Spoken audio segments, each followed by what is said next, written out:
संसद ने मणिपुर में राष्ट्रपति शासन की पुष्टि करने वाले सांविधिक संकल्प को हाल ही में ही पारित कर दिया है। जी हां, हिंसाग्रस्त मणिपुर में 13 फरवरी को राष्ट्रपति शासन लागू किया गया था।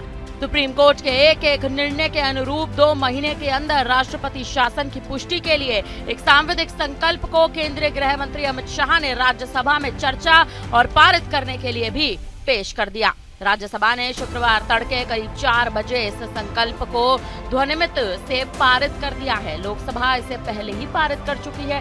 बताया जा रहा है कि उन्होंने सदन में ये तक कह दिया कि मणिपुर के मुख्यमंत्री ने इस्तीफा दिया था, जिसके बाद राज्यपाल ने विधायकों से चर्चा की और बहुमत सदस्यों ने साफ तौर पर कह दिया कि वे सरकार बनाने की स्थिति में नहीं है। अमित शाह ने ये भी कहा कि इसके बाद कैबिनेट ने राष्ट्रपति शासन की अनुशंसा की, जिसे राष्ट्रपति महोदया ने स्वीकार कर लिया। उनका कहना है कि सुप्रीम कोर्ट के निर्णय के अनुरूप मैं 2 महीने के अंदर इस संबंध में सदन के अनुमोदन के लिए सांविधिक संकल्प लाया हूँ। अमित शाह ने कहा कि सरकार की पहली चिंता मणिपुर में शांति स्थापित करने की है और वहां पिछले 4 महीने से एक भी मौत नहीं हुई है, केवल 2 लोग घायल हुए हैं।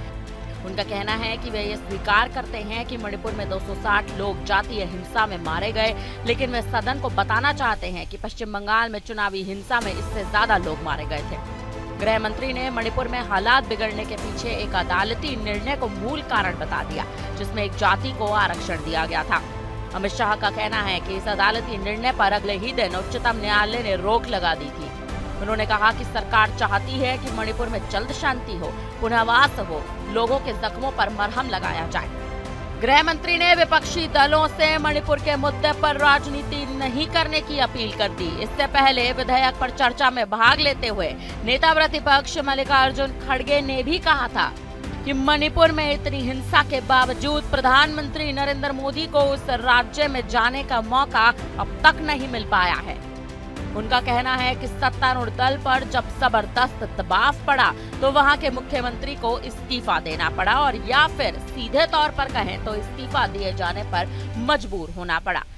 उन्होंने कहा था कि मणिपुर में भाजपा की डबल इंजन सरकार बुरी तरह से विफल साबित हो गई है। तृणमूल कांग्रेस के नेता डेरेक ओब्रायन का कहना है कि मणिपुर ने 22 माह से एक भी बार हालात खराब नहीं हुए हैं। प्रधानमंत्री एक बार भी वहां नहीं पहुंचे हैं। उन्होंने आरोप लगाया कि सत्तारूढ़ दल ने मणिपुर को लेकर एक गुरूर का रवैया अपना रखा है। लेकिन इसी बीच राज्यसभा में अमित शाह द्वारा मणिपुर के मुद्दे पर एक लंबी चर्चा होना इस बात की ओर संकेत करता है कि कहीं ना कहीं सत्तारूढ़ दल भी मणिपुर में हालात को स्थिर रखने के लिए लगातार तमाम प्रयास करता नजर आ रहा है।